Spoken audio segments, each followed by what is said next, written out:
Good afternoon and welcome to the fifth in a series of seminars focused on COVID provided by the Department of Medicine at USC.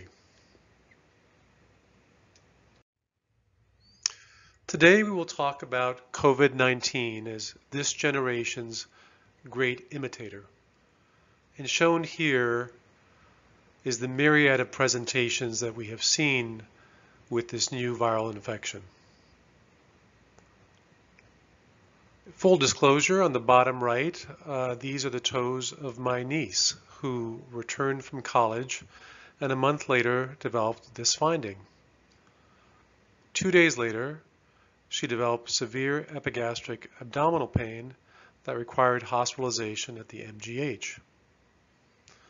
Thankfully, she recovered spontaneously and is doing quite well. I'd like to set the table with a few slides that might explain what we are seeing clinically by way of background. Angiotensin-converting enzyme is the primary receptor through which the virus gains cell entry, although other co-receptors have been identified. ACE2 has wide expression. The lung, within the epithelial cells, vascular endothelial cells, macrophages, liver throughout the GI tract, and the kidney proximal tubules. The distribution can reveal viral tropism and potential transmission routes. Shown here are single-cell RNA-seq data. The red nodes indicate the major cell types expressing ACE2, and the size of the blue circles are proportional to the number of interactions between those cells surrounding these target cells. And so you can appreciate that there is a tremendous amount of crosstalk between the surrounding cell types, many involved in the innate immune response, and the target cells. In the liver, it's not the hepatocyte, but rather the liver cholangiocyte, which is the predominant ACE2 expressing cell. And again, we see that macrophages, endothelial cells, natural killer cells are all actively interacting with the target ACE2 expressing cell.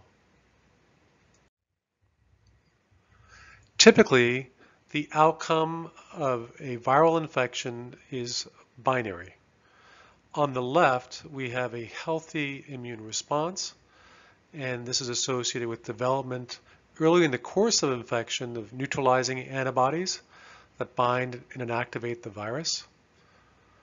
And this ultimately leads to multi-specific CD4 and CD8 T cell responses that eliminate virally infected cells with minimal inflammation and organ damage. And these survive long term, providing memory against re-exposure. Now, this virus is very interesting because it's a cytopathic virus, and as a general class, those viruses tend to induce pyroptosis, pyro as in fire, which is a highly inflammatory form of cell death.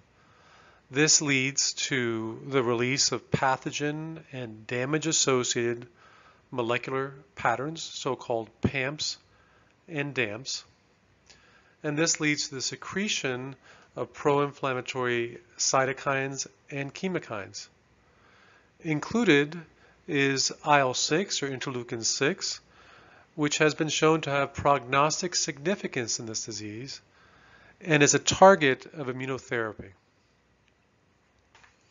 In the setting of a dysfunctional immune response, we have non-neutralizing antibody responses which further exacerbate organ damage through antibody-dependent enhancement. Pulmonary recruitment of immune cells from the blood may explain the lymphopenia that's appreciated in the majority of patients who have COVID-19 infection. We also see systemic shock, which is a result of, and multi-organ failure, which is a result of a cytokine storm. Recent data suggest the T cells are exhausted, that is, express high levels of PD-1 and TIM-3, and this may account for the higher risk of infections in this setting. And at the present time, it's not known what happens after recovery. Is there reconstitution of T cell responses, or is a potential impact on development of sequelae such as cancers? The clear association between immune dysfunction and the outcome of disease severity in patients with COVID-19 should serve as a note of caution in the evaluation of vaccine candidates. I am delighted to introduce 7 speakers from 3 different departments who will give you rapid-fire presentations today covering different organ systems. Thank you for your attention. We will have questions at the end. My name is Emily Blodget, and I'm in the Division of Infectious Diseases, and today I'm going to speak to you about superimposed infection and sepsis in COVID-19. Since the beginning of the epidemic, cases of bacterial superinfection and co-infection have been described. Chen et al., in a retrospective single-center study, which included all confirmed cases of the novel coronavirus in Wuhan from January 1st to January 20th, showed that the patients were tested for 9 respiratory pathogens as well as influenza viruses A and B. Bacterial and fungal cultures were also performed at the same time. Interestingly, no other respiratories were found in any of these patients. However, infection with Acinetobacter baumannii, Klebsiella pneumonia, and Aspergillus were cultured in 1 patient. Candida glabrata was cultured in another patient, and 3 patients cultured Candida albicans from the fungal respiratory cultures. Huang et al. Also described patients in Wuhan, China that were admitted from December 16th to January 2nd. Of note, all these patients received empiric antibiotics. 4 subsequently developed secondary infection, and all these patients were patients in the ICU. In another series, Wang et al. Described 138 patients with SARS-CoV-2, and shock was present in 8.7% of those patients. Up to 65% received antibiotics, with moxifloxacin being the most commonly prescribed. 34 patients received ceftriaxone, and 25 received azithromycin. Many of these were in combination. Zhao et al. Described 1 in 7 patients that were hospitalized with COVID-19 who developed a secondary bacterial infection. Other reports in the literature have shown that up to 50% of COVID-19 deaths were actually due to secondary infections. Zhang et al. Showed that 10 times more likely bacterial and fungal infections were present in severe cases than in non-severe cases. And this is shown in the figure to the right, where if you separate out the non-severe and the severe cases, you can see that severe cases had 25% had bacterial infection, 29% had a viral infection, and 11% had a fungal infection. 19 patients in this Zhang study as well developed infection in the hospital. There was a high frequency of resistant bacteria, particularly Acinetobacter baumannii, associated with deaths that occurred in the ICU. This occurred in 5 of the 9 deaths in the ICU. In terms of viral co-infection, researchers from Stanford University described co-infection between SARS-CoV-2 and other respiratory pathogens. From March 3rd to the 25th, they performed real-time reverse transcriptase, PCR, on nasopharyngeal swabs of symptomatic patients at multiple sites throughout Northern California. These specimens were then tested for non-SARS-CoV-2 respiratory pathogens simultaneously: influenza A, B, respiratory syncytial virus, non-SARS-CoV-2 coronaviridae, adenovirus, parainfluenza 1 through 4, human metapneumovirus, rhinovirus, enterovirus, chlamydia pneumonia, and mycoplasma pneumoniae. They collected 1,217 specimens. 116 of those specimens were positive for SARS-CoV-2. Of those positive for SARS-CoV-2, 24 were positive for 1 or more additional pathogens, the most common of which was rhinovirus, enterovirus, which was seen in 6.9%, followed by respiratory syncytial virus seen in 5.2%, and then followed by non-SARS-CoV-2 coronaviridae in 4.3%. 318 of other samples were positive for one or more non-SARS-CoV-2 pathogens. So much of the data that we have for bacterial superinfection and viral pneumonias come from influenza. Because of this, the IDSA did recommend considering bacterial superinfection in those with influenza who presented with severe disease. They deteriorate after initial improvement, or they fail to improve after 3 to 5 days. In a study of the H1N1 influenza A pandemic in 2009, they studied 683 patients with confirmed or probable H1N1. 30.3% had a bacterial co-infection on ICU admission, most commonly with Staph aureus, followed by Strep pneumoniae. Hospital mortality was seen in 31% in those with bacterial co-infection and 21% without co-infection, and this was statistically significantly different. Because of that information, the Surviving Sepsis Campaign guidelines do suggest using empiric antimicrobials or antibacterial agents over no antimicrobials. This, however, is a weak recommendation with low quality evidence. Of note, NIH and IDSA guidelines do not comment on the use of antibacterial agents for COVID-19. Surviving Sepsis Campaign does go on to recommend that it should be assessed daily for de-escalation if you are going to use antibacterials, as well as duration of therapy. And antibiotics should be subsequently determined based on the microbiology results and tested accordingly. There are no controlled clinical trials evaluating the use of empiric antimicrobials. Again, this recommendation is based on data from other viral pneumonias, in particular influenza. It is difficult to diagnose superinfection because symptoms are similar to those of the underlying viral pneumonia.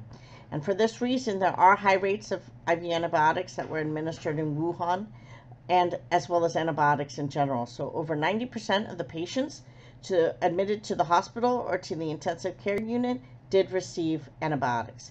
The data on bacterial superinfection is still limited at this time during the pandemic, but in previous pandemics with MERS, patients who were critically ill, 18% had bacterial and 5% had a viral co-infection. And again, like we discussed previously, co-infection with Staph aureus was common with influenza pneumonia. So New York City data did have recordings of patient demographics and laboratory results. 5,700 patients were included. 1,996 did have a respiratory viral panel performed, and 42 were found to be co-infected with another respiratory virus. Of those who were co-infected, enterovirus and rhinovirus were the most common, which was 22, which was 52.3%, and non-COVID-19 coronavirus was the next common, which 16.7%. So in summary, in cases of severe COVID-19, bacterial and fungal infections seem to be occurring 10 times more often than in non-severe disease. You need to be aware of the antibiogram and resistance in the hospital when deciding on an antimicrobial regimen and de-escalating as necessary. The respiratory viral co-pathogens are common as well in COVID-19 patients. Thank you for your attention, and here are my references. I want to thank the Department of Medicine for this opportunity, as well as putting together these series of grand rounds providing a comprehensive perspective on COVID-19. COVID-19 has infected more than 3 million worldwide and is now more lethal than the 1918 Spanish flu. Recent evidence suggests that COVID-19 may preferentially infect individuals with cardiovascular conditions, as well as be more severe in those with cardiovascular comorbidities.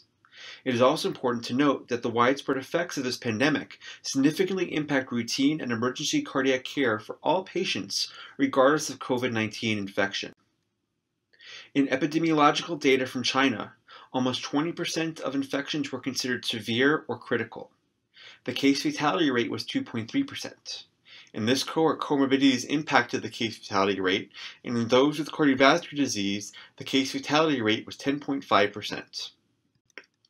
Mayer et al. Presented their findings from an observational registry comprising 169 hospitals in Asia, Europe, and North America. In this study, they analyzed patient data from COVID-19 patients admitted between December 20th, 2019 and March 15th, and who either died in hospital or survived the hospital discharge. In this cohort, 515 or 5.8% of nearly 9,000 patients died in the hospital. Proportions overall of cardiovascular disease were similar to other cohorts. As you can see from these demographics, there was a disproportionate impact of these conditions in COVID-19 non-survivors, with a similar proportion of patients with hypertension. I will not go into this study in detail as it is a preprint. That said, I want to highlight this large U.S. experience examining factors associated with hospitalization. In this cohort from NYU, there was a disproportionate cardiovascular disease burden with nearly 45% of hospitalized patients compared to 16% in non-hospitalized patients. I will now highlight the impact of COVID-19, direct or indirect, on the cardiovascular system. Hypertension has been associated with a higher risk of severe COVID-19 infection and increased mortality. A great deal of attention has been raised on renin-angiotensin system blockers and impact of COVID-19 disease progression and severity.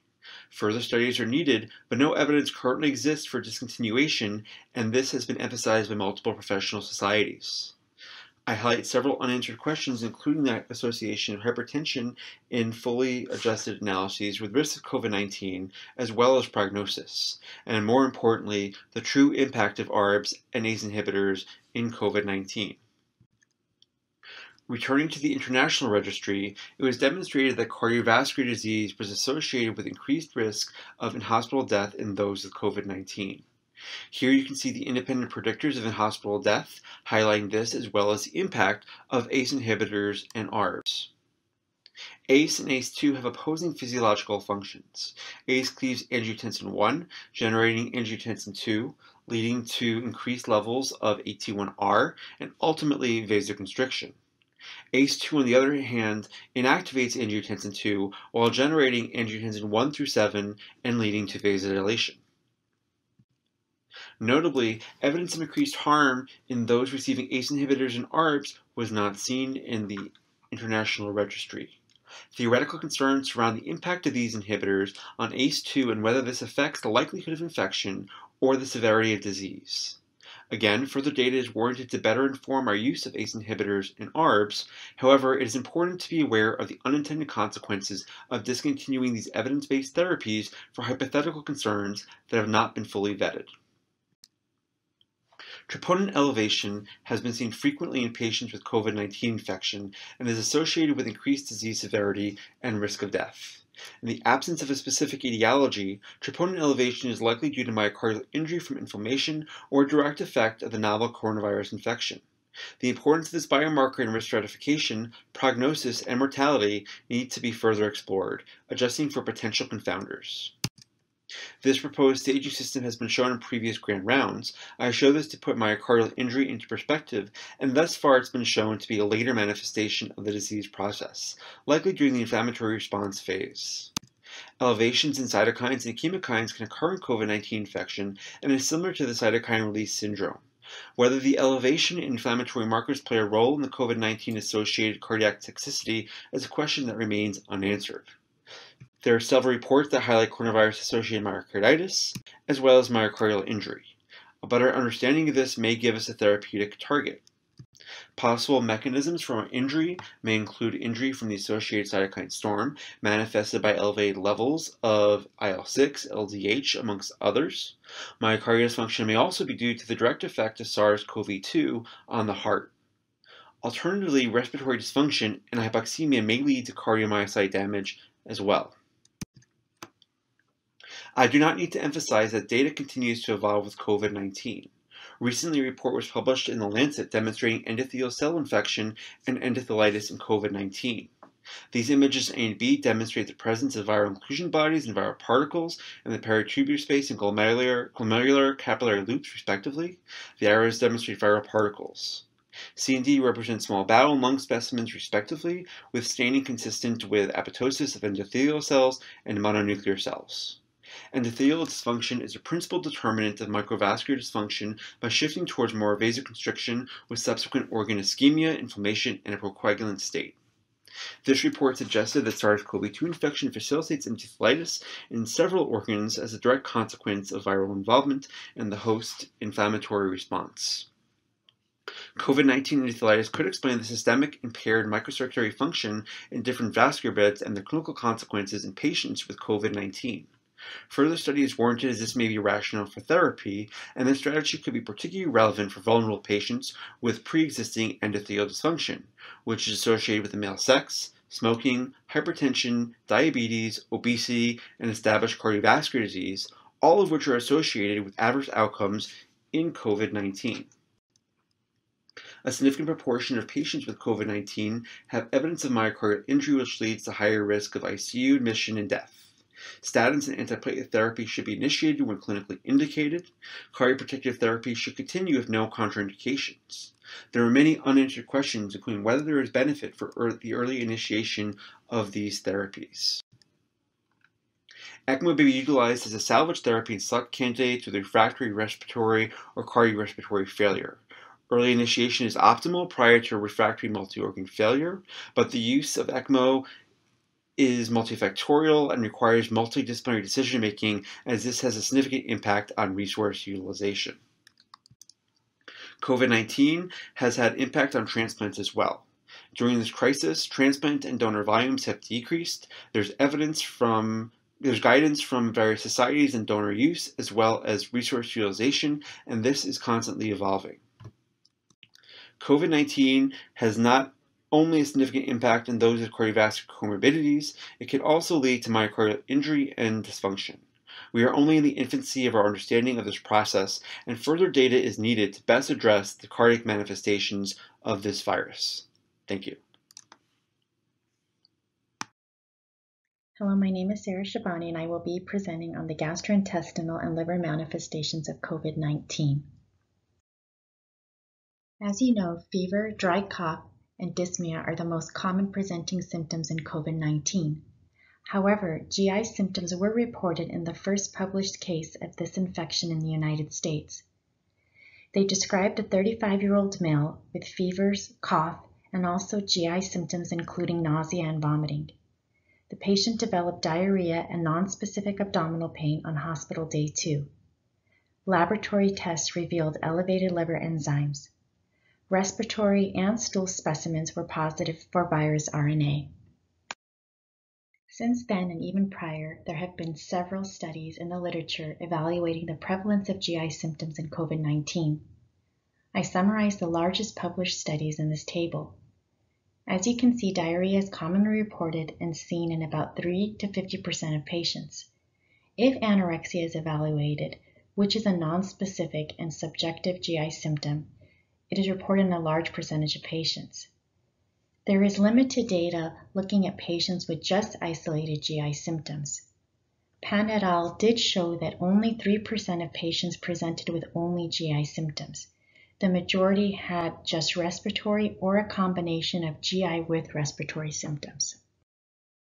In a meta-analysis of 60 studies and over 4,200 patients, the overall prevalence of GI symptoms was about 17%. Anorexia, which was included in this analysis, was the most common reported symptom, followed by diarrhea and nausea vomiting. A meta-analysis just published, which included many studies outside of China, reported a smaller prevalence of GI symptoms, with diarrhea and nausea and vomiting being the most common. It is likely heterogeneity in the studies, overlapping cohorts, and inconsistent assessment and reporting of symptoms that could account for this difference. What are the clinical characteristics of GI symptoms in patients with COVID-19? In a retrospective study by Han et al., they reported that days from symptom onset to admission is significantly longer in patients with GI symptoms compared to those without. This is likely due to not recognizing these as COVID-associated symptoms. GI symptoms were associated with longer disease illness compared to those without, but there is a trend towards lower ICU admissions, possibly suggesting that they have a more benign course. Diarrhea lasts an average of 5 days and is usually self-limiting. Liver test abnormalities have also been reported. I summarized the larger studies looking at the prevalence of abnormal liver tests. As you can see here, the prevalence of liver enzyme abnormalities were seen in about 21 to 37% of patients and were about 1 to 2 times the upper limit of normal. These abnormalities were more likely to be seen in more severe illness in ICU patients. In a meta-analysis recently published in Gastroenterology, the overall prevalence of enzyme abnormalities was about 15% and bilirubin abnormalities about 17%. Most of these studies gave very little information regarding baseline liver tests or baseline liver disease. Regarding the clinical features of COVID-related liver injury, there was a retrospective analysis of 148 patients that showed 37% of patients presented with liver test abnormalities, mainly mild elevations in the AST/ALT, with a small percent of patients having an elevation in alkaline phosphatase and bilirubin. About 15% of these patients had fevers compared to about 4% with normal tests. 48% of patients with normal liver tests developed injury during admission, with a higher proportion of these patients receiving lopinavir and ritonavir. There is limited data on liver histology, but in one case report of a patient that died from respiratory failure, a post-mortem liver biopsy revealed moderate microvesicular steatosis with mild lobular and portal activity. The etiology of these changes is not clear, but may be due to direct viral injury or medications. There is evidence of GI and liver involvement in COVID-19, which may account for the GI liver symptoms that are seen. It has been shown that the virus can enter target cells by binding to the human angiotensin-converting enzyme receptor ACE2. Here are images of histologic and immunofluorescent staining of the esophagus, stomach, duodenum, and rectum. First, there is no significant signs of inflammation in the biopsies. The cytoplasm of the GI cells stained positive for ACE2 and viral nucleocapsid protein. ACE2 expression was also seen in cholangiocytes more so than in hepatocytes. Of note, I just want to mention, since it is getting a lot of press, that high-dose H2 blocker famotidine is currently under clinical trials for the treatment of COVID. There is some thought that this medication can bind to viral enzymes and interfere with replication. The virus can also be detected in the stool. This meta-analysis showed that the overall stool viral RNA positive rate was almost 50%. The stool test can remain positive even after a negative respiratory test. Studies have shown that patients with digestive symptoms were more likely to have positive stool tests. However, there is conflicting data on the detection of actual live virus in the stool.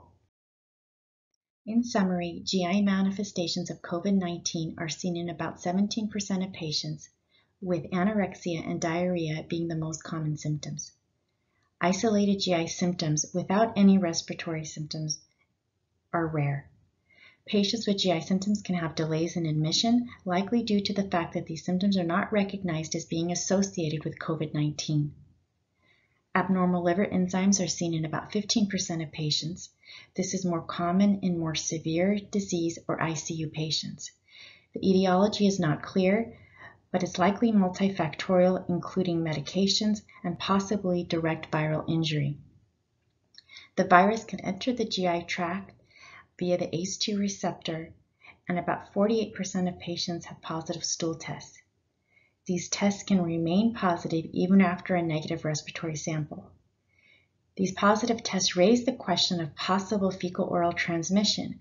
However, there is conflicting data on the presence of active virus and infectivity. Therefore, further studies need to be done to determine the role of stool in testing. Thank you very much. Good afternoon, everyone. This is Mitra Nadim, and I'm going to be talking about AKI and COVID-19 this afternoon. This is a series of recent papers that were published on the epidemiology of COVID-19, the majority of them being from Wuhan, and they were mainly on hospitalized patients. Very few of these patients were in the ICU. And when you look at these, you can see reports of AKI varying between 0% to 29%, with slightly higher rates in the ICU. The need for renal replacement therapy was also very similar to their AKI rates. But as you read these papers more carefully, you realize that A lot of these results are very flawed. Several of these studies that I've shown here in asterisks are the same hospital, so there's overlap of the data. There's errors in reporting, with not all these patients' outcomes being reported in these papers, or the reports of only being 2-week outcomes, and therefore may not represent the true incidence of AKI renal replacement therapy. Also, as shown here, the incidence of renal replacement therapy was higher than the AKI rates in several of these studies, making the results questionable. Now, what about the rest of the world? What is the data there? This is data, it was from 2 weeks ago, that several of my friends who are intensivists and nephrologists across the world, we shared this data with each other. These are just estimates from our observation while we were taking care of these patients in the hospital. And you can see here the AKI rates vary between the center, but are much higher than the published data that I just showed you, ranging between 15% to 80%. And AKI here was, by all of us, was defined as an increase in serum creatinine and not by urine output criteria. The renal replacement therapy rates, you can also see, varied between centers from 0% to higher to as high as 37%, and most of the higher incidence of renal replacement therapy was in the UK. The data from Keck Hospital, again, this is from 2 weeks ago. At that time, we had seen 20 patients in our ICUs. We had one patient that required renal replacement therapy, and this patient was a patient with liver disease. Recently, we have another patient, again, requiring renal replacement therapy, so the rate is about 8% now. So how do we explain these variations in COVID AKI and renal replacement rates amongst all these various centers and publications, where there's probably differences in the baseline characteristics of these patients, age, comorbidities, their race, ethnicity, differences in the severity of the illness, ICU versus general ward, intubation, whether they were prone or not, vasopressor requirements. There's variations in the how AKI was defined, the timing of renal replacement, the resources available for renal replacement therapy, which would affect ultimately the timing of RRT, mechanical ventilation, whether keeping the patient dry could have caused the variation. There was high incidence of AKI initially with aggressive diuresis, the use of nephrotoxic therapies, medications, or IV contrast, and there's SARS-CoV-2 related differences in phenotypes and host susceptibility. The urine abnormalities in these patients shows proteinuria of 65%, hematuria 26 to 41%, and in patients who have more severe proteinuria and hematuria and acute kidney injury, this has been associated with a higher rate of mortality, and this is after adjusted for age, gender, severity of illness, comorbidities, etc.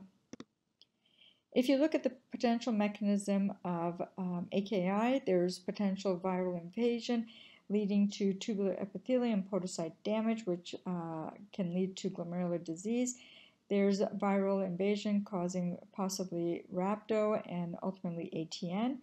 There's also postulation of a cytokine storm or hypercoagulability, both of them leading to further end organ damage, including lung injury with ARDS, and ultimately leading to AKI cardiac injury with development of possible cardiorenal syndrome.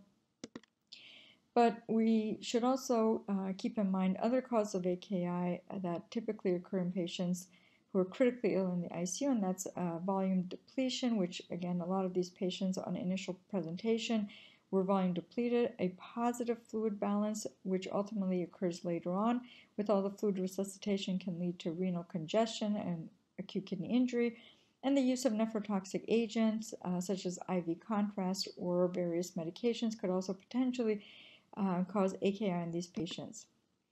What about management of acute renal replacement therapy? The timing still remains controversial. Volume control is the most common indication. A furosemide stress test can potentially help with deciding when to start renal replacement therapy. A failed furosemide test, which means urine output less than 200 cc's over 2 hours after a high dose of furosemide has been shown to be a early indication for those patients who are going to progress to worsening AKI and ultimately needing renal replacement therapy. The biggest challenge is circuit thrombosis from a procoagulant state, and Casey is going to be following my talk to discuss about that, so good access and a CRT anticoagulation are vital. In conclusion, given the lack of guidelines to really help the practitioner to manage patients with COVID AKI, there will be a consensus meeting in 2 weeks on this topic, and the objectives is to develop consensus recommendations for best practice and establish evidence-based statements and possibly guidelines for the general practitioner. And since COVID-19 appears to be with us for probably another year, the goal is also to be able to identify questions for future research and consider study design options. Thank you very much. Hi everyone, this is Casey O'Connell. I was asked to talk about what we know about coagulopathy so far in COVID-19. We have studies from the very beginning suggesting biochemical evidence of coagulopathy in this disease. In particular, elevated D-dimers and prolonged prothrombin times appear associated with an increased likelihood of requiring ICU stay, an increased risk of death, and an increased risk of developing ARDS. These studies also told us APTT may be prolonged but doesn't distinguish severe from mild disease, and that antithrombin levels are normal. In addition, unlike DIC, fibrinogen levels tend to be high and platelets normal in this disease. A meta-analysis currently in press with the British Journal of Hematology confirms that among the various coagulation studies, an elevated D-dimer and prolonged PT are the most significantly and consistently associated with more severe disease. So, while we didn't get incident VTE rates from any of these studies, just this indication that D-dimers were elevated, Yin and colleagues looked at whether heparin prophylaxis made any impact on the overall outcome of the patients.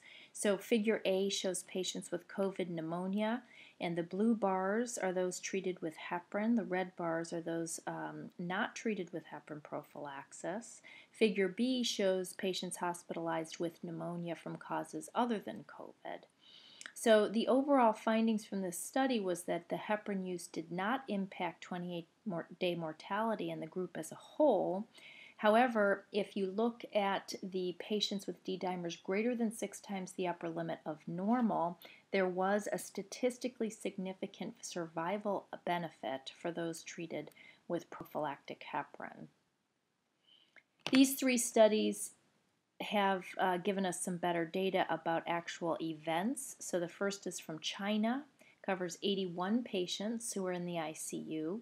They did have routine Doppler ultrasounds performed, no anticoagulation prophylaxis, and the incident VTE rate was 25%. Of note, D-dimers greater than 3,000 in this group had 77% sensitivity and 95% specificity for diagnosing VTE. The next study was published the following day by the Dutch group and included 184 patients, also ICU status, and these patients were all treated with anticoagulation prophylaxis. Nonetheless, they still had a 27% incidence of developing VTE, and on top of that, 4% developed arterial events. The last study is smaller but more shocking, published by the French at the end of April. In it, 26 patients who were in the ICU had baseline ultrasounds between day 1 and 3, and then a repeat at day 7. All patients were treated with anticoagulation, 18 of them at therapeutic doses, and 69% of the patients were ultimately found to have DVT or PE. Interestingly, among the patients treated with prophylactic doses of anticoagulation, all 100% developed a clot, and 56% of those on therapeutic dosing had a clot. So what do we do? How do we act on these data? There are several bodies that have put some guidelines out for us, but unfortunately they are not consistent across the board. So if you ask what should we do about VTE prophylaxis, the American Society of Hematology and the American College of Cardiologists are pretty conservative. They say do a risk assessment just as you would in any other patient. Low-risk patients may not need anticoagulation prophylaxis, but intermediate or high-risk patients do. Contrary to that, ISTH and this Chinese group, which includes critical care medical folks and thrombosis and hemostasis experts, both recommend prophylaxis for all COVID patients admitted to the hospital. Jumping down to the third row, do you recommend ultrasound or CTPA?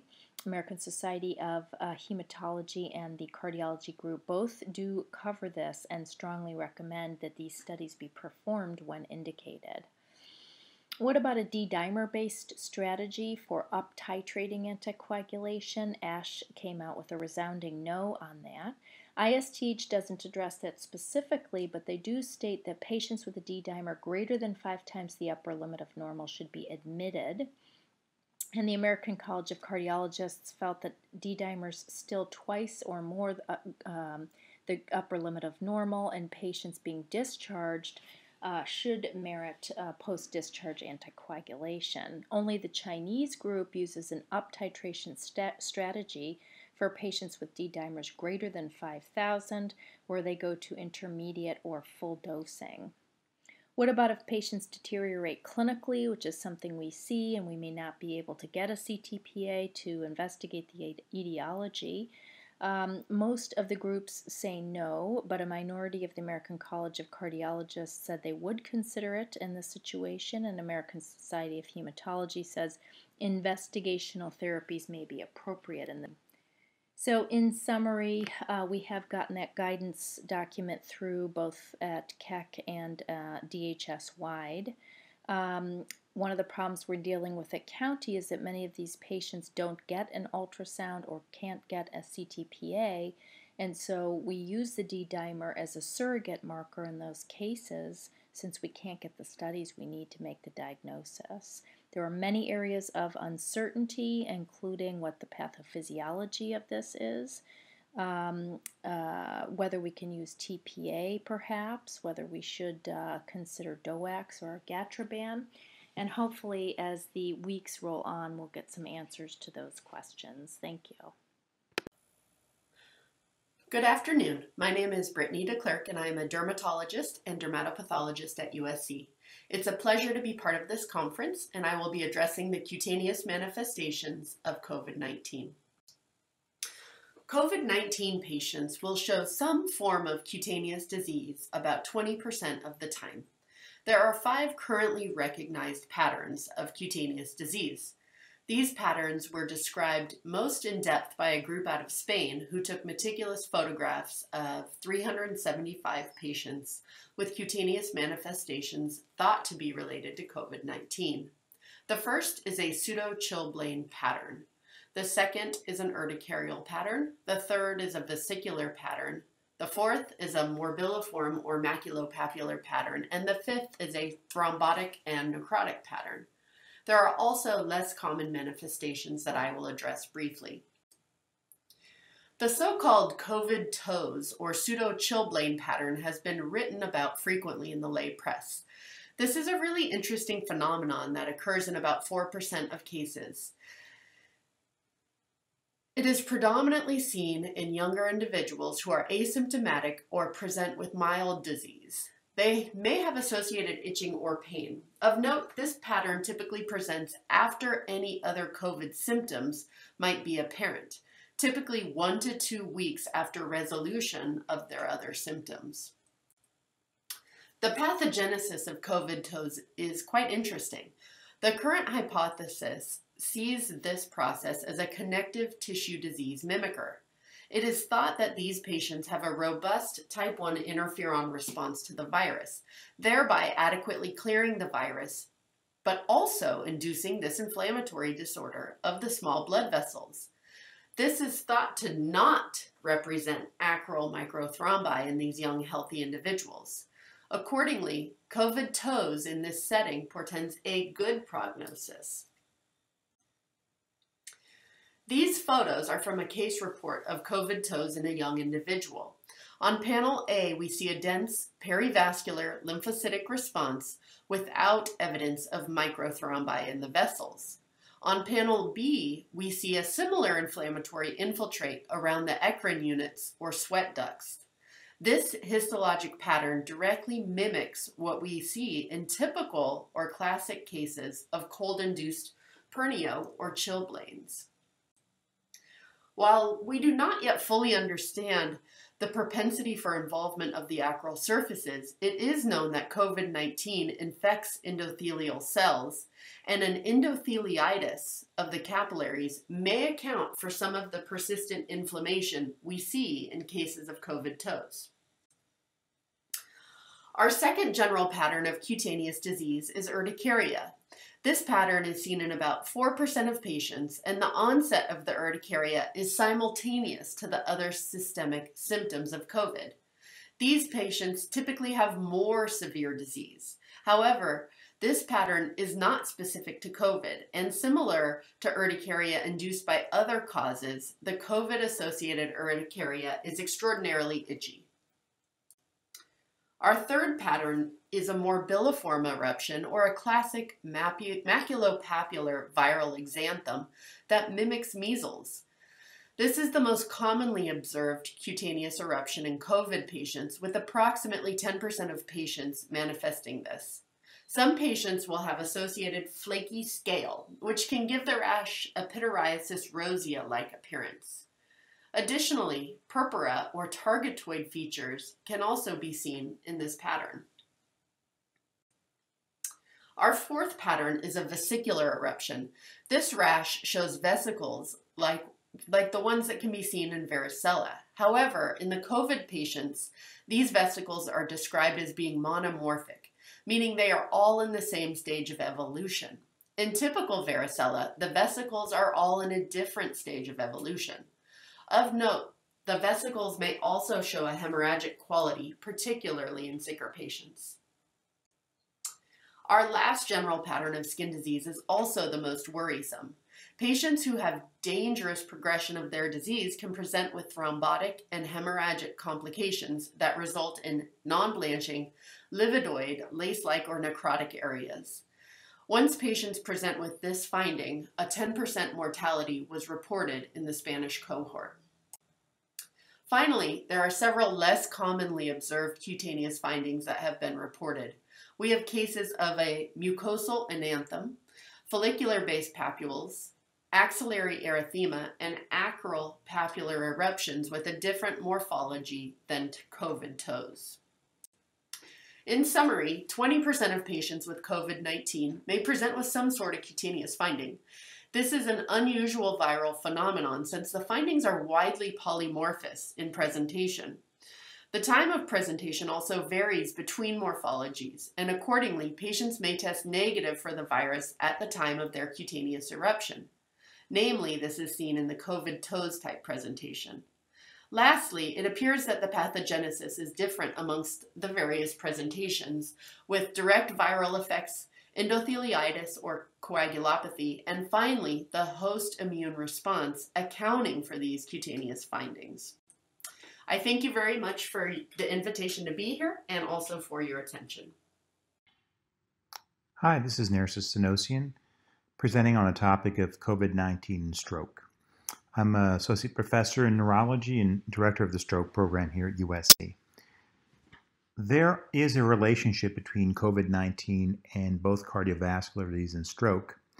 We know in general for stroke, rates are increased during influenza pandemics, and most infections increase the risk of stroke, and it's probably the same for cardiovascular disease as well.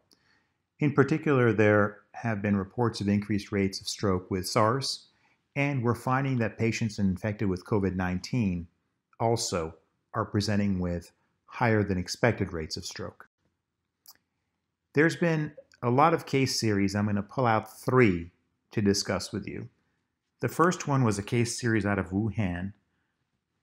It showed a 5% rate of stroke in patients hospitalized with COVID-19, and these were average Chinese stroke patients, 55 with risk factors.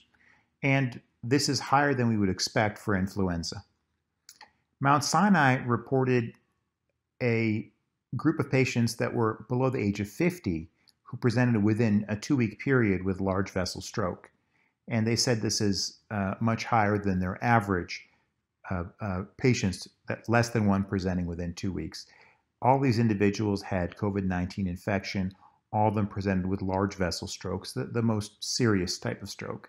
Queen's Square also reported 6 consecutive patients with large vessel occlusion with COVID-19 infection, all with D-dimer levels greater than 1,000. But again, these were patients who were the normal stroke patients, age 53 to 83.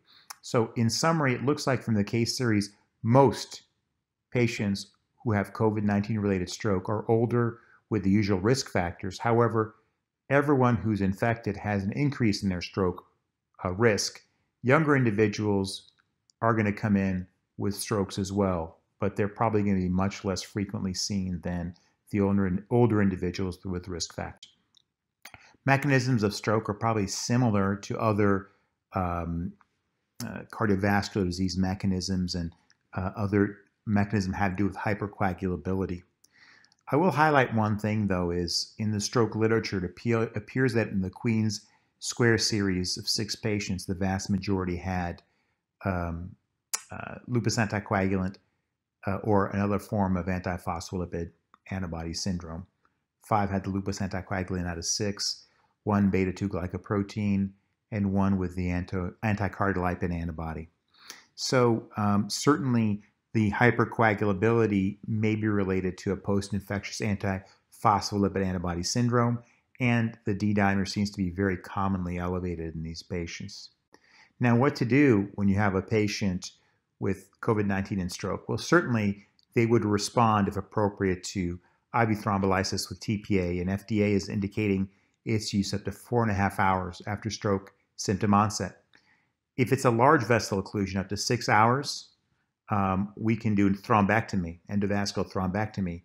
And very recently, as some of you may know, stroke therapy has been extended out to 24 hours in cases where you can select patients with advanced imaging showing salvageable brain tissue and with endovascular thrombectomy.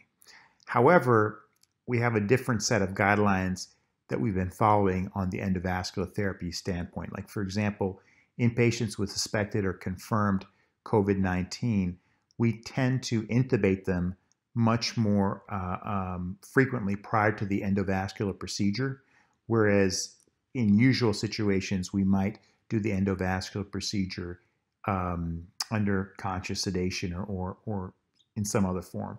So currently at Keck, we get a lot of transfers over, and we are intubating those patients before we go to the thrombectomy suite, just so we can better control the airway and not need to do an intubation in the thrombectomy suite. AHA is recommending continuing to treat stroke patients as appropriate. Of course, maximizing PPE. They're suggesting the use of telemedicine, teamwork, and health and safety.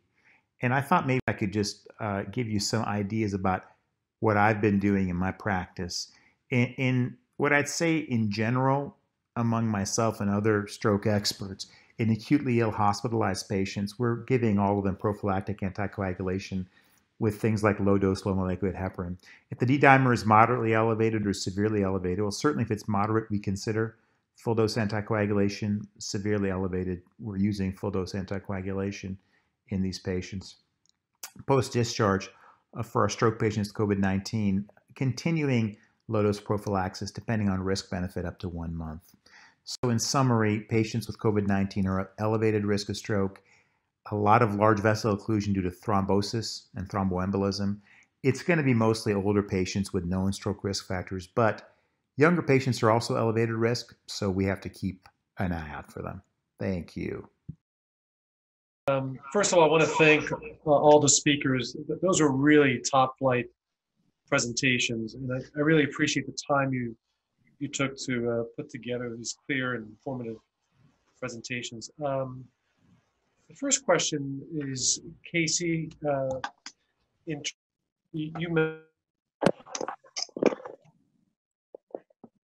Hello?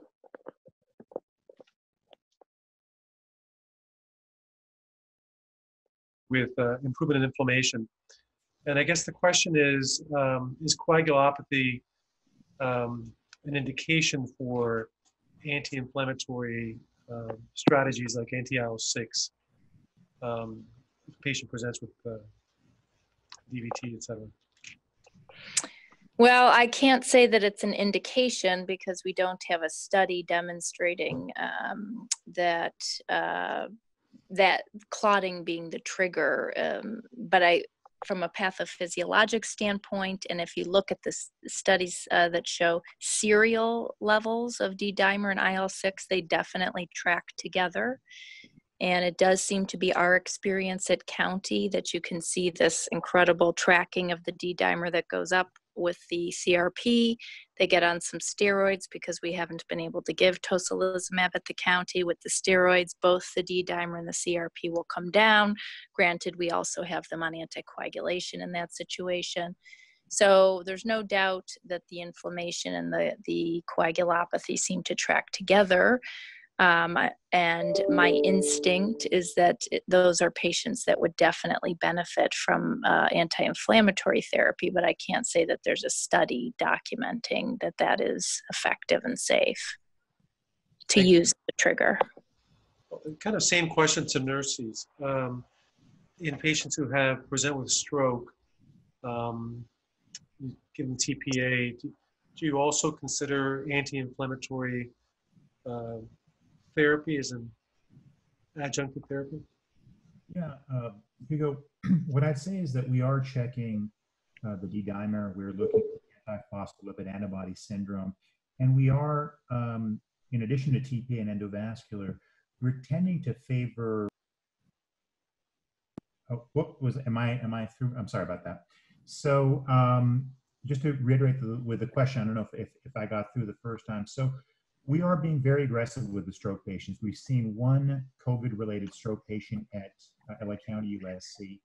We've been checking the D-dimer, and in this case, the D-dimer was elevated. We, in addition to treating with TPA, we also, 24 hours later, started full-dose low molecular heparin. But we haven't been using anti-inflammatory, just anti-thrombotic. Of course, we use statins, which have some properties as well. But from an anti-inflammatory standpoint, we're really focusing in the stroke world on this low molecular heparin, and in those people showing elevated D-dimers going high dose, which I know is not guideline recommended, but that's what a lot of us are doing in the stroke world. Thank you. For Sarah Sheibani, we have a few questions. First question, any comments about the loss of taste, loss of smell during COVID? And then the second question related to GI in patients who present with a predominantly GI illness. Do you think that was infection that was orally acquired? And do these patients also have infrequent respiratory symptoms? Can you hear me? Yes. Okay, so with regards to the second question, I mean, fecal oral transmission is possible, but there's just not enough data to support that theory at this time. Virus RNA is detected in a large percentage of patients, but it's not clear if it's live virus and if this virus is infective. So there's just needs to be more studies done before that determination could be made. With regards to the second part of that question, most patients with GI symptoms will definitely have respiratory symptoms along with it. There's only one good study that looks at this, and only 3% of the patients had isolated gastrointestinal symptoms. So your patient's more likely to have respiratory only or a combination of GI with respiratory. With regards to taste and smell, I mean, there was a recent study just came out from UC San Diego that looked at about 1,500 patients that came in with flu-like symptoms, and then about 59 of them were COVID positive that they looked at, and a majority of these patients did have loss of taste and smell. It was like 68, 71% respectively. Most of them recovered very quickly. Again, it's the etiology or the reason why they have these symptoms is not clear. I mean, they thought maybe it could be due to inflammation in the cranial nerves. I just don't think there's a lot known about it, but it definitely is something that a significant large percentage of patients can present with. Great, thank you. There was a comment from Annie Nguyen, who's an ophthalmologist, corneal specialist at Keck, and she wanted to add that conjunctivitis is also an extrapulmonary manifestation with infectious virus particles isolated by cell culture. And so viral particles from conjunctival swab have been positive for RT-PCR after nasal swabs were negative. So thank you for that comment. The next question is directed to Britt in dermatology. Thanks again for the wonderful talk. And I've talked to David Peng, who's a close friend. He's seen a lot of such patients, and we've talked about serologies in his patients. Most of his patients, I believe, have been negative by NP swab. The question directed to me was the patient with COVID toes, actually my niece, she was NP swab negative. The plan is to do IgG serologies, but a question again about serologies in the setting of dermatologic manifestations for Britt. Yeah, it's a great question. And we've been talking a lot about it on our side of things to try to figure out whether or not most people are mounting an IgG response and what type of IgG response if they have COVID toes. And we don't have data yet whether that's true. There have been presumed cases of COVID toes that have definitely been negative. Our unpublished data here it goes down that line that they are not showing IgG response. So, you know, we've been kind of pondering what could be happening and how they're clearing it. Could it be, you know, through a different cell-mediated immunity mechanism? We're not sure. So some have been positive with RT-PCR in the literature, and some have shown IgG positivity, but here at USC we haven't found that much. Well, hopefully we'll have better serologic tests to address that question, but it's certainly possible that there's a very rapid interferon induction phase that limits viral infection and perhaps even limits production of antibody. Yeah, exactly. And causes that injury. The next question for Eugene. Thank you for a standing overview. What are your recommendations regarding patients treated with ACE or ARB? Eugene. Sorry. Thanks for that question. I think for ACE and ARB, the recommendation would be from multiple societies, including the Heart Failure Society of America and the ACC, would be to continue to ACE and ARBs if it's clinically warranted. Obviously, that has to be put into the clinical context of the patient, but you know, certainly if the patient is on it and there's no reasons to take it off from a blood pressure perspective or other issues with the ACE or ARB, that therapy should continue, particularly for the heart failure patients. Okay. Question that kind of converges both liver and heart, but I'll direct it to Sarah Sheibani. Elevated liver enzymes, is this from the liver or is it from peripheral organs? So the etiology of elevated liver enzymes is not completely clear. I think, you know, drugs have to definitely be considered. You know, ischemia, possible, you know, thromboembolism, those can all be contributing factors. If the patient does have elevated liver AST and ALT, I think we should also consider myositis as a possibility. That can give you elevated liver enzymes that are not actually due to issues with the liver itself. Great, thank you.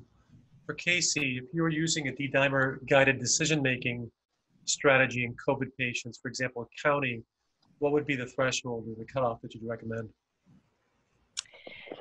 So we have it listed there. So we're using 3,000. So first of all, our recommendation is that all COVID patients get low molecular weight heparin or heparin prophylaxis while in-house if they're hospitalized.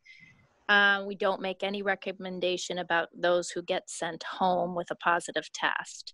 Then if during the hospitalization, the D-dimer rises above 3,000, which is 6 FEUs at the county, We recommend considering up titrating to an intermediate dose of 0.5 milligrams per kilogram of Flovenox Q12, or we actually have an approved low-dose heparin protocol that's 10A driven that we put together previously at the county, so we provided that for Keck so that exists there as well. And then only if on that intermediate dose, patients have a D-dimer that rises above 10,000 or clinical deterioration or obvious, documented VTE, do we recommend then going up to full dose. Thank you. There are no questions for the nephrologist, but I feel like we have to ask Mitra a question. Mitra, the fact that you reported that 2/3 of patients have proteinuria, which is kind of interesting because we think of post-infectious glomerulonephritis. What does that tell you about the mechanism and potentially therapeutic approaches with high proteinuria rate? Well, the issue becomes this data is only from 1 or 2 centers. And a lot of these patients also, we have to keep in mind, are already diabetics. So I sometimes wonder, and in just a critical illness, we do see an increase in proteinuria that can happen in some patients. Regarding what the causes, again, there has been one study where they had 26 autopsies on the kidneys, and they saw that there is, evidence of COVID in the podocytes, and if you have podocyte damage, then that will cause proteinuria. Now, whether following the proteinuria and seeing it reduced as a marker of improvement, no one studied that yet. Good, thank you. For nurses, due to the high prevalence of endotheliitis, would you expect or would you be more concerned of a higher incidence of hemorrhagic conversion in ischemic large vessel CVAs? Yeah, that's definitely a concern. However, what we know about stroke is hemorrhagic conversion most of the time is petechial, meaning it's flecks of blood within the brain, and it's not necessarily associated with the worst outcomes. This is the reason why. If you have hemorrhagic transformation, you restore blood flow.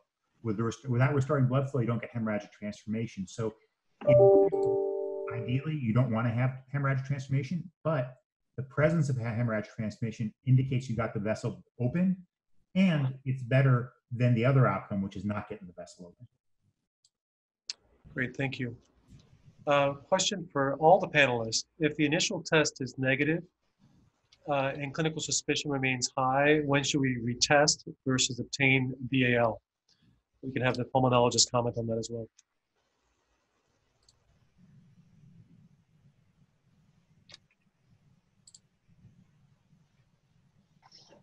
I'm not sure if the pulmonologist on the call, this was extrapulmonary manifestations, but retesting versus obtaining a BAL. Any thoughts on that? If the initial test is negative? Is this in a in an intubated patient? I think at least at Keck, I've seen that if the initial test was negative and the patient was intubated and high clinical suspicion, we've gone ahead and I've seen the intensivists and pulmonologists to do a BAL. But it would be nice to ask them if they actually intubate one just for the BAL. I think pulmonary, again, I wish they were on, they can do bronchs while the patient is awake, but again, the respiratory status, if it's really bad, ends up intubated, and we've been doing BALs from the patients I've seen, at least over at Keck. I think just for safety reasons, sorry, this is Emily Blodget, that BAL is probably not done simply for diagnosis. So I think if your clinical suspicion remains high, you would just treat accordingly, even with the negative initial test, and then you would probably test again with nasopharyngeal swab if they didn't require intubation. But if they did, they may go on at that point to do a BAL for a variety of reasons. So question for Emily Blodget, this is from me. Is there a suggestion that we should be using antifungal prophylaxis given the very high rate of, you mentioned bacterial superinfections, but also fungal infections? Yes, so I think most of these patients have been when they're admitted to the hospital on antibiotics as well. So if you are concerned that there is that they're not improving on the regimen that they are now, and they are pretty on broad spectrum antibacterial therapy, that antifungal therapy would be something that I would consider next for sure, and adding that on there.